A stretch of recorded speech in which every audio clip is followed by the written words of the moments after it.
whether you were HP or IBM or DEC or then NCR and other people. It was your business model was to sell hardware. And the reason you had a software group inside the company writing operating systems and things like that was to be able to sell more hardware. And so this notion that you could create a software company independently of hardware was pretty unique. And that was, obviously that you could attribute that to the vision that Paul and Bill had when they started the company. Welcome to the Startup to Exit podcast, where we will bring you world-class entrepreneurs and VCs to share their hard-earned success stories and secrets. This podcast has been brought to you by TIE Seattle. TIE is a global nonprofit that focuses on fostering entrepreneurship. TIE Seattle offers a range of programs, including the Go Vertical Startup Creation Weekend, TIE Entrepreneur Institute, and the TIE Seattle Angel Network. We encourage you to become a TIE member so you can gain access to these great programs. To become a member, please visit www.seattle.tie.org.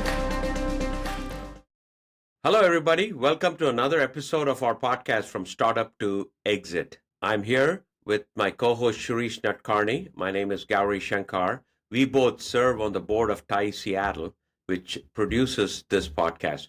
First of all, we both want to thank you for all the support that you've given us over the last year, where we have brought this podcast to all of you, and I hope all of you have enjoyed all the content that we are bringing from our guest. We are launching a very special series. We are launching a series that is very close to both our hearts because we are both Seattleites.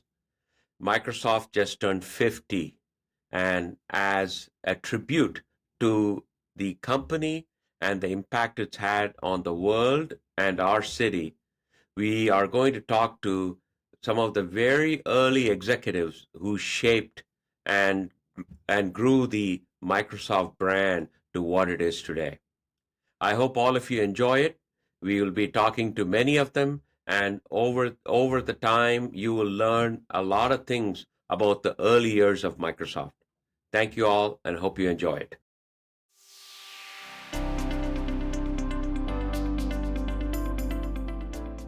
Welcome, everyone. Today is our fourth installment of the Microsoft at 50 series. I'd like to welcome Steve Wood, who was one of the earliest employees at Microsoft. I understand he was number 6, and in fact worked in the Albuquerque office when he joined Microsoft in 1976, a year after they were founded. He's also in that famous photograph of 12 Microsofties, where they all look like hippies. Steve is the guy with the middle parting, long hair, and big sideburns, right at the back on the left-hand side. And I understand they've taken a picture more recently as well. Steve also went on to work for Paul Allen at Asymetrix, and then founded Starwave, which was another successful venture. I knew him around 2001 timeframe when he was running Wireless Services Corporation, which was doing mobile data services for wireless carriers. So welcome, Steve. Good to have you. Thanks, Shirish. Good to be here. So before we get into your career at Microsoft, tell us a little bit about your educational background. So I went to college first at Case Western Reserve University, which is a sort of a smallish college and university in Cleveland. Been there for a long time. Got a very good technology school then as well as now, and got an undergraduate degree in computer engineering, which was computer science with slightly less math and slightly more electrical engineering, but basically computer science. And then, side note, I took a minor in psychology just because I thought it was really interesting and it was really different from computer science. So it was something else to learn and spend time on. And then from there, I went to Stanford for a master's degree. And like a lot of schools, Stanford has sort of two tracks for master's program. They have a program where you do a full 2 years and do a thesis in preparation for going on and getting a PhD. And then they have a track for more of an applied master's, where you just want the learning and experience. For the master's degree, that's what I did. And electroengineering was the topic there. And the side note there is I was very fortunate in the second semester I was there, um, got an opportunity to be a research assistant at SLAC, the Stanford Linear Accelerator Center, um, which of course was and is doing fascinating physics research. But the reason I ended up there is because they had a state-of-the-art computing facility. Of course, at that time, decades ago, that meant a huge room full of IBM mainframe computers. But the other thing they were doing that sort of led to some of my future interests was using some of the early microprocessors in smart terminals. So instead of just having a stupid CRT sitting there and all the intelligence was in the mainframe, there was a little bit of text editing intelligence actually out locally in those computer terminals that were powered by an 8080 or a Z80. And so I got a little bit of exposure to programming microprocessors, which I thought was fascinating. So after graduating from Stanford, looked like that's when you joined Microsoft. Microsoft at that time was a very small company based out of Albuquerque. How did you even hear about Microsoft? So they decided that they wanted to recruit a few more software engineers, and this was in the summer of '76. So about a year or so after they went to Albuquerque and started the company. Their method was to post placement notices at a few select universities that they felt had really high quality computer programs, computer science programs. So places like Carnegie Mellon and Stanford and Caltech and MIT and probably a few others. I'm sure Bill would remember. But I saw the placement letter at the Stanford placement office or the recruiting letter at Stanford placement office. And I thought that looked really interesting because, again, it kind of matched a little bit of the exposure I had to microprocessors. And Marla and I, my wife, had never been to Albuquerque, but we thought that looked like might be kind of a cool place. So I sent a letter, um, way before email, um, and got a response back. And at the time, Rick Weiland was the guy acting as general manager there. Did a phone interview with him and with Paul, who was down there working at MITS. And they made me an offer um, over the phone and via letter, no in-person contact at that point. Um, Nothing I is, guess they could afford to fly you back. yeah, well, it was, I'm not sure it even ever occurred to them or me at the time. It was like kind of normal, just, okay, here's the transcript, here's a couple of interviews, looks like you'd be a good fit, here's an offer. And I did interview with some other places. The one I remember most vividly was HP at the time. Kind of the obvious place because they're almost on campus at Stanford. And um, I thought that was really an interesting place as well. But the opportunity to work on microprocessors and specifically what Bill and Paul wanted was somebody to help write an additional language, FORTRAN Hmm. compiler. for them. And I had had, some educational experience with writing compilers, and I thought it was fun. So I thought that would be a really fun project to work on. So I accepted that offer, and we moved to Albuquerque. Wow. Okay. Actually, I also worked in the developer division while I was at Microsoft, and Microsoft FORTRAN, along with Visual C++, reported to me.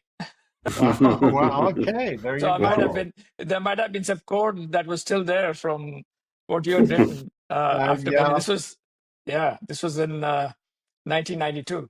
yeah, I'm sure. Well, it evolved a lot since then Mm. because Yeah. the version I wrote was Fortran 80, right? So Hmm. it was for 8080 8-bit processors, 8080 Z80 processors. Hmm. Um, so, by the time you saw it in the 90s, it had evolved to 16-bit versions and so on and so Yeah. forth. But Yeah. So, did you have any inkling at that time where Microsoft would, head towards and what it would become? That it could be the center of the microprocessor universe? well, that's always an interesting question. So, I mean, the truthful answer in a very general way is no, of course not. But that being said, we did, all of us sort of occasionally have these discussions about, okay, how big can this get? The whole notion of a software company at that time was a little bit unique. Um, Hmm. because everybody who was doing leading edge things in the computing area was doing it with a hardware focus. And the Hmm. software obviously was very important, Hmm. but it was only important as an add-on to the hardware. So, whether you were HP or IBM or DEC or, then NCR and other people, it was your business model was to sell hardware. And the Hmm. reason you had a software group inside the company writing operating systems and things like that was to be able to sell more hardware. And so this notion that you could create a software company independently of hardware was pretty unique. And that was, obviously that you could attribute that to the vision that Paul and Bill had when they started the company, that, they started along that path. But obviously the other enabler for that was what Intel and Motorola and Zilog and those kinds of people were doing in the chip side, and actually starting to create some industry standards around processing technology. Hmm. Um, because otherwise, pretty much impossible to start a software company if everybody has their own unique instruction set. So, Hmm. Right. So at that time, Microsoft was primarily a languages company with basic compiler, Fortran, started out etc. entirely languages. I mean, what they started with was basic interpreters, and the first one of those was for the Altair, for the 8080, and the first customer was MITS. And then other companies started making microcomputers based on other processor technologies, such as Motorola 6800s and um, 6502s. The Apple was the early example of that, and and then Zilog came along and so um, they were already working on versions of BASIC for those other instruction sets, other microprocessors. And Fortran was the first language other than BASIC. And then after that, we did a COBOL compiler, which, you know, these days it's like, why would you do COBOL? Um, but back then that was kind of that was the business language. Right, right. And then, Pascal and C++ plus plus and all those other things you ended up managing. Hmm. So you were general manager there when you joined. What was the products that reported to you? So, yeah, slight correction to that. When I joined, I was Fortran. product manager, Okay. specifically focused on FORTRAN. There was one other guy working on it with me. A huge team, and it took us, I'm going to say 6, 8 months to get the first version released, somewhere in that kind of time frame. And and then Rick Weiland, who was the general manager, then left shortly after that, sort of after I'd been there around a year or so. And somebody needed to sort of pick up at the time, keep in mind we were, 6, 8, all the way up to maybe a dozen people in Albuquerque. So very small number of people, but somebody had to at least pay a little bit of attention to things like, the office management and the accounting and, hiring and HR kinds of issues and things like that. So I picked that up and took on the general manager role. Got it. So did you have a chance to work closely with Bill and Paul? Were they still writing code? Of course they were, yeah. Yeah. Um, yeah, and of course we worked closely. It was a family. It was a very close-knit team. So, we spent, long days together. We spent long evenings together. Um, it wasn't too unusual to come in the morning and find that Bill, especially, and sometimes Paul, had stayed there all night. Um, and and then, when we wanted to relax a little bit, a lot of times we'd just get together at, Marlon and I actually had a house, so we had a little more space. So a lot of times it was us, but or one of the apartments that one of those guys had, and listen to Paul play his guitar and maybe play chess a little bit and just blow off steam. Mhm. And what was Bill like working with? Was he still, was he pretty intense as he was in the early days of Microsoft? Uh, yeah, I assume you got to have some of that experience as well. But yes, Bill is very focused, very intense, and as anybody who's ever worked closely with him would tell you, very smart. So um, he can be very challenging, but he also has this kind of unique ability, even when he's being really challenging, he has this unique ability to listen to logic. Um, and so um, you have to be really focused and really well prepared, but you can change his mind um, if if if you have the appropriate facts. Got it. Got it. All right, over to you, Gowri. Hi. So this is very special for me. I think I met Steve right when I moved to Seattle many, many decades ago now, seems like it. Thanks to a common friend who passed away very young, Keith Grinstein.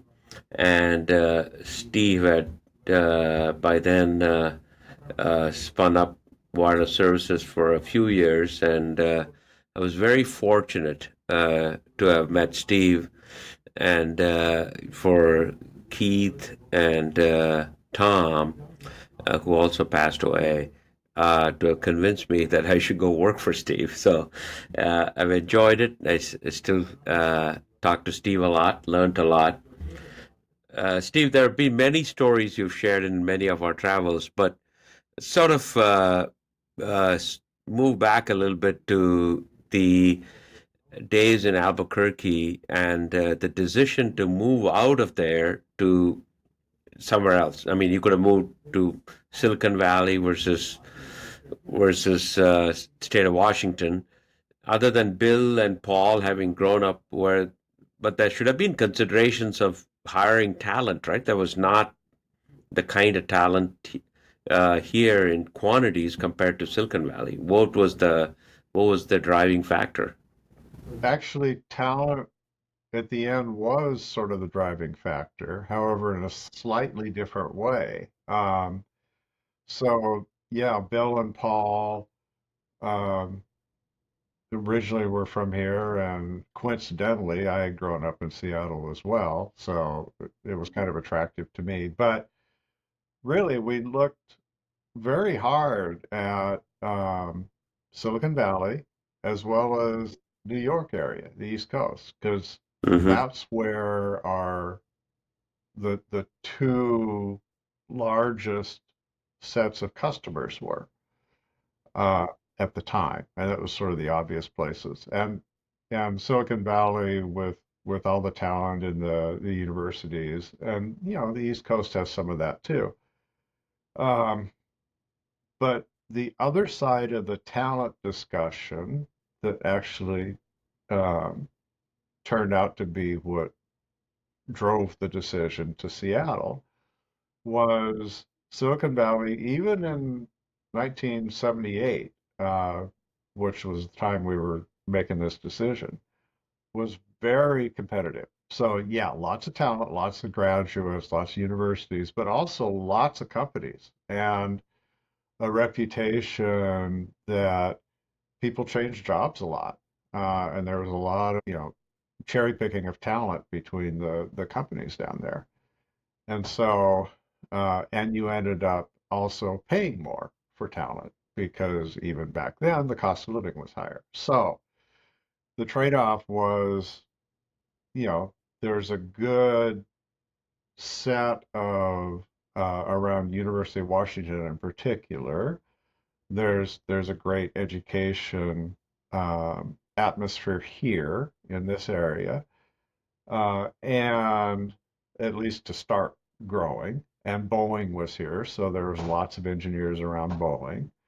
And so the feeling was, okay, we might have to hire talent and move them in from Silicon Valley, but the advantage is probably going to be that once we get them as part of Microsoft, we're less likely to lose them, or they might stay longer. And so it might be better, easier to retain talent. Turned out to absolutely be true. You can always sort of argue both sides about whether we could have more easily hired more talented people in Silicon Valley, but we always seemed to be able to find good people and convince them that Seattle was a great place to live. And once we got them here, then they tended to hang around. So, the decision is made that I mean, Paul and Bill are familiar, so they could easily pick where they want to move in the state of Washington. Give a little bit of the story about the picture. How did that come about? Looks like it was almost taken right when you're getting out of Albuquerque. Almost was. It actually Mm, almost was. So mm, Bob Greenberg, uh, one of the key engineers who had been there for a while at the time, uh, got a, I think he saw a coupon or got a coupon in the mail. It was one of these spur of the moment things where we'd already made the decision we were going to move to Seattle. Um, Most people were totally on board with that. There were a few people who were still, a little hesitant about it. We knew we were going to lose Miriam, who was the office manager there, because she lived there with her husband and she wasn't going to move, but everybody else was planning to move. And and then, Bob came in one day and said, "Hey, look at this. Why don't we go take a group company picture before we move from Albuquerque, just so that we have it." Um, and so we did that, and it turned out that it it ended up being planned on a day where there was a snow ice storm, which doesn't happen that often in Albuquerque, but it does happen occasionally. And so travel was a little bit difficult. Miriam didn't make it into the picture. That's why she didn't. Um, but the rest of us all managed to make it up there. and got our picture taken, and then um, we got we got Bill to agree to pay for making prints for all of us, so we all got a picture. Even then, had to negotiate expense reports. So you worked very closely with Paul, post Microsoft too, right? And it's been well documented. He was extremely different kind of a human being, right? As in the manager of a Microsoft, or sorry, co-founder of Microsoft. Uh, what was your um, recollection in Albuquerque and working with him there versus his other startups that you did with him? Well, Paul was Paul. You're right. Bill and Paul, very, in some ways, very different personalities, but obviously a really good match for each other. Very complementary. What they had in common was this incredible curiosity and ability to absorb information. Um, they both, and Bill still does, I know, just reads like crazy, and researches things. Paul tended to have a much more diverse set of things that he would dive into and research. Like, for example, he was really into Shakespeare, um, and classical music, music in general. He played the guitar, um, and um, and a lot of liberal arts kinds of things, which he got from his parents, especially his mom, I think. But but still, when he got into something, it was okay. I want to know as much as the world can tell me about this particular topic, and he would totally dive in and be focused on it. The one of the personality differences that was so complementary is that Bill would be a bit more patient about things like, getting products out the door and making commitments and so on and so forth. So, um, so Bill would create a model in his head and make decisions. And yes, if presented with contradictory facts, he'd certainly change his mind and change direction. Um, but he'd want to just go. Let's dive in. Let's try something. Let's get it out there, and then we can adjust. Um, Paul was much more inclined to say, we can do this better. Let's spend a couple more months. Let's do a little more research. And this is cool. We're going the right direction. But if we make this adjustment, do a little more research, we can make it better. Um, and so let's make it better before we get it out there. Um, so in that way, they actually were very different. In some ways, when you sort of look back at, say, Starwave or Asymetrix or any of these other startups since then, right, that he did post Microsoft, were they a little ahead of? I mean, Starwave, for example, would be the modern day streaming content, right? I mean, you're talking the 80s when somebody imagined you could stream content across PCs when Yeah. modem itself was questionable. Well, I mean, yes, of course they were ahead. And the interesting thing about Starwave is, what everybody remembers, because it's what it turned into and was very successful at, was, some of the first online media, and ESPN but even before that, the original concept and where the name came from was we were going to do it from direct broadcast satellites. And okay, this is the 80s. There's no low Earth orbit satellites going on, right? These are all geostationary. This is a big challenge, right? That you can actually do uh, data, um, or data streaming kinds of services via satellite. Uh, big vision. You can cover the world that way. Um, and then um, the, the by the time Starwave actually got to market and then very quickly evolved in the streaming services, the satellite part of it sort of fell by the wayside. But um, but that was the original vision. So yes, they were early. That's kind of always the challenge with successful startups, right? Is um, if you're going to be successful, you have to be early to some extent, because if you wait too long, then the competition's already there.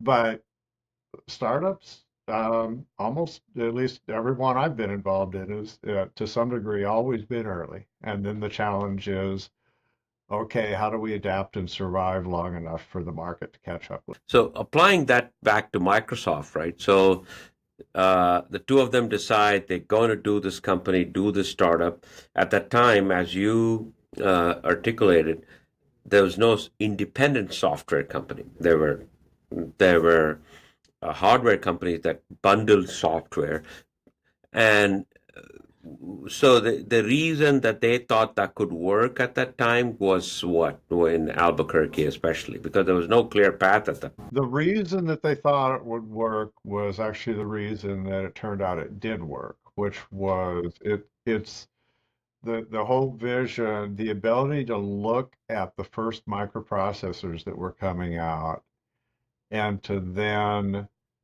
say, have the vision to be able to say, that's going to create a market that standardizes around processors and instruction sets. And then the software becomes unique, becomes the unique thing that you can sell these things with, as much as the hardware.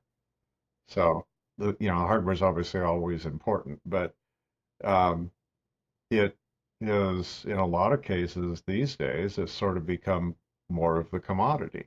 Um, and the unique part of it that makes you decide whether to buy one PC versus another is the software that comes with it. Mm-hmm. Mm-hmm. Um, and it was all being driven by what ended up being called Moore's Law. So, these standard microprocessors were coming out and they're evolving at a very fast pace. Mm. And back then, Paul first, and then Bill had the vision uh, to be able to look at that and say, 5 or 10 years, this is going to be enormous. Mm. Mm. So now that sort of makes me kind of think of the choice you made. You're married, as you mentioned, to Marla at Stanford. So you could have made a fairly safe bet. There was Hewlett Packard locally next door to you in Palo Alto. Apple was, I think, early stages, but there were other players, right? IBM. I mean, Well, Apple wasn't quite there yet, but yeah, yeah, there were other but players. local. There were a They lot of were at least, semiconductor companies. yeah. Yeah. And you could have gone to Intel. I mean, you could have gone to many places at that point, right? Uh, you picked an unknown company in a city you have never visited to move after Stanford with your wife. So that seems like a bet that was way early comparatively. Maybe that's the power of being young, right? Because what's the big deal that could happen, kind of a thing. But what stood out in that post that you saw in Stanford that made you pick them over what by then were established next door companies like HP? Well, I think I mean, the first one was the point you made that, you're young, you don't know any better, and you don't have much to lose, right? So, Mm-hmm. but, the second question you asked, the answer is, I think, that it was the opportunity to be a key contributor, um, maybe even leader on a new product or a new technology being developed, as opposed to just being, okay, I'm now a junior member of a team of 50 people. working on something, even though the something that HP was working on was pretty cool. Yeah, the opportunity to be um, an influencer in where that technology goes and how it gets developed, that was really attractive. And then, you know, in terms of personality, we were both pretty adventurous, and you know, it was interesting to see other places and experience other places. So sure, why not? What your parents think about this? They said you, I mean, they thought, okay, as Stanford, this is, this is a ticket, right? Yeah, that's an interesting question. I, I'm not sure I ever directly asked them that question, but um, it, they were always very supportive. That's how I ended up at Case and then Stanford. They were very supportive of what I thought I wanted to do and what my career choices were and education choices, and that obviously helped a lot. My dad was a professor, a medical school professor, but a professor, and so he was, pretty familiar with that environment. And so he was very encouraging about all of that. Hmm. So, you also from then on made a huge bet going with Macaw at that time who was an analog wireless carrier, right? But they were starting up a digital business. How much of your this early bet that you made in Albuquerque with Microsoft also made you think, yeah, early 90s, the only path forward for wireless is going to be a digital data infrastructure. Well, I don't.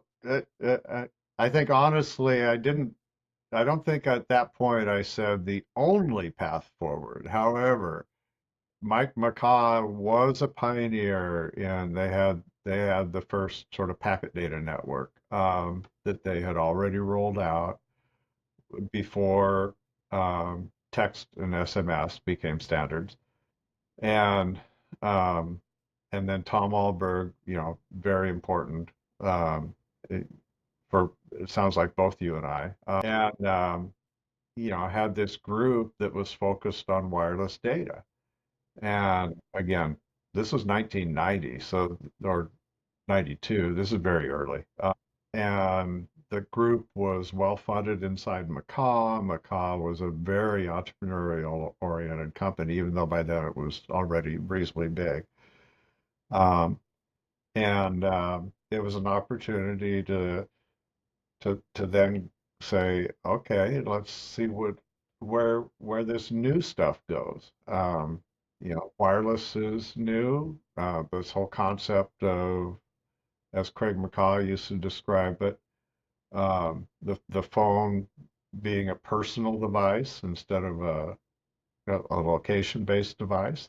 Mm. Uh, Another very unique transition point. Um, and then the ability to extend that into handheld devices that could communicate wirelessly, that seemed like just a really fun thing to work on and a big market opportunity. But you still brought this fundamental ethos of software to the wireless startups you did. It's not like you went and built a Palm device, which you could have built, which was the popular one, or another better paging device. You said in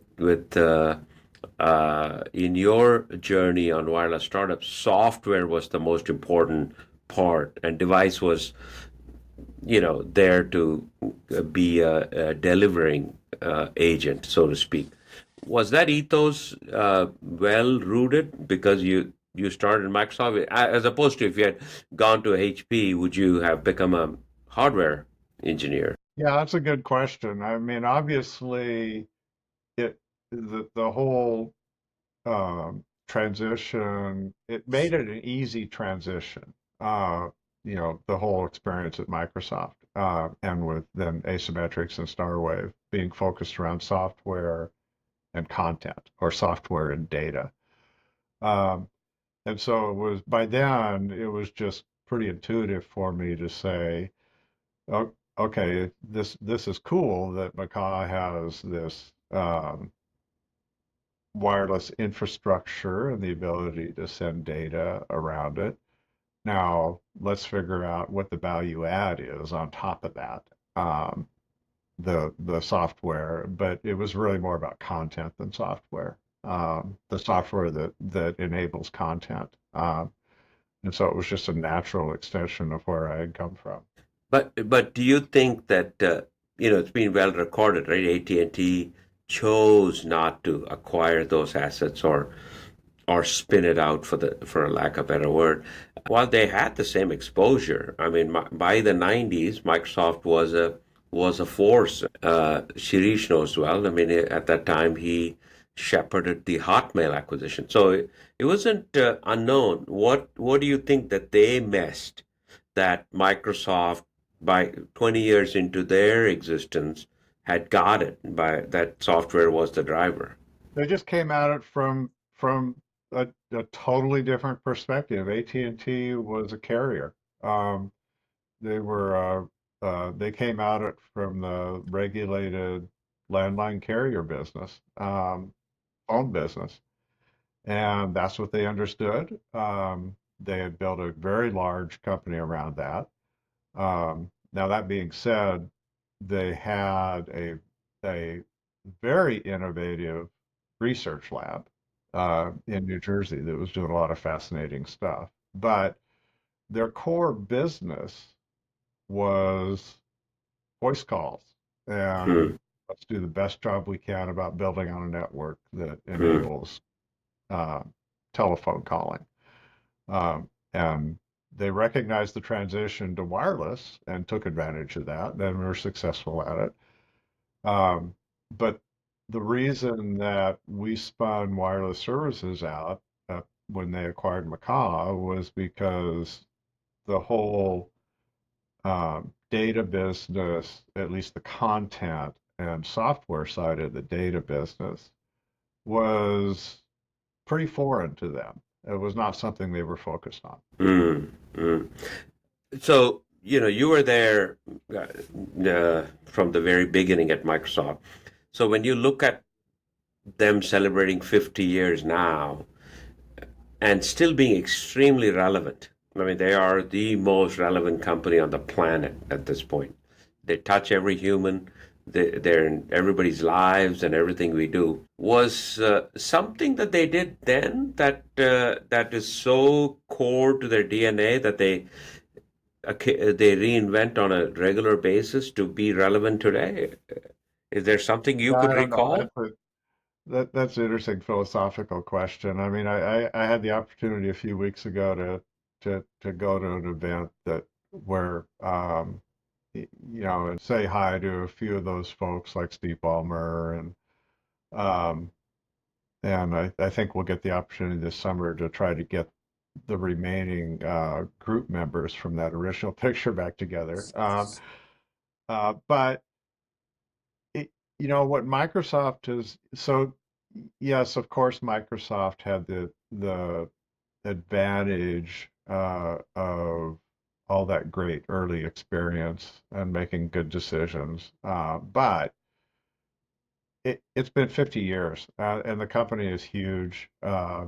You can't just base that on, okay, initial decisions and culture and so on and so forth. They've done an incredible job through a number of CEOs, uh, Sachi being the current one, of maintaining a good focus, great innovation, and yeah, like any big company, they have their challenges now and then, and sometimes they make acquisitions that turn out to not be great. But most of what they do, they're able to course correct, and they're able to recognize new opportunities and make the right investments. And they've just done an amazing job of that. Most companies at some point fail because they fail strategically. And so far, Microsoft has made the right choices. Mm. So our audience, Steve, is a lot of entrepreneurs, wannabe entrepreneurs, um, folks who think they should be running startups. If what would the young Steve advise these people? What advice you would give them? So it's like a young Steve is out there wanting to drive it because you've done many startups. So the first thing which I've tried to encourage people for a long time is don't be afraid to try it. You know, especially if you're kind of young and you know looking for opportunities. Um, you just keep having to remind yourself, what is there to lose? I can always go find something else, um, or I can start something else, one way or another. Um, Try it, um, and then the next things that come along with that are, you know, pay attention to what wise people tell you, or people who have been successful. Try to pay attention to their advice. Try to be really flexible because it's guaranteed that if you're going to do a startup company, you're going to change directions a few times. May not be 180-degree changes, but you're going to discover things that are different than what you thought they were going to be, and you're going to have to adapt. So don't be afraid to adapt and change. And then the other thing is get as far as you can bootstrapped. You know, in other words, before you focus on, you know, let's go raise $1 million or 10 million or 100 million, whatever dollars. Let's see whether how far we can get by finding a few customers, getting some products or services out there, making these little adjustments as to what works and what doesn't, and then, you know, prove what could be successful. Excellent. Steve, thank you. I am fortunate to have met you and continue to enjoy talking to you. So thanks for that. And Shirish, back to you to wrap it up. All right. It's a great conversation, Steve. Really interesting to hear the really old story of Microsoft. Yeah, from a really old person, right? Yeah. You're not that old.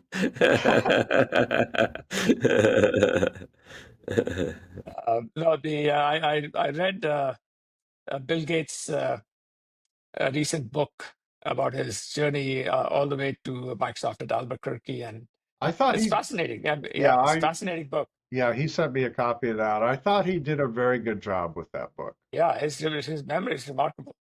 Uh, so you were very fortunate to have been involved with Microsoft at that stage, and having the opportunity to work with a young Bill Gates in formation. And then of course meeting you at Wireless Services Corp in 2001. We almost decided to join companies, if you remember. Yeah. But went off on different paths. So thank you again, and wish you all the best in your future endeavors. Okay. Good to see you again, Shirish, and see you at beer sometime, Gowri. Yeah, well, thank you. Thank you for listening to our podcast from Startup to Exit, brought to you by TI Seattle. Assisting in production today are Eesha, Jain, and Minee Verma. Please subscribe to our podcast and rate our podcast wherever you listen to them. Hope you enjoyed it.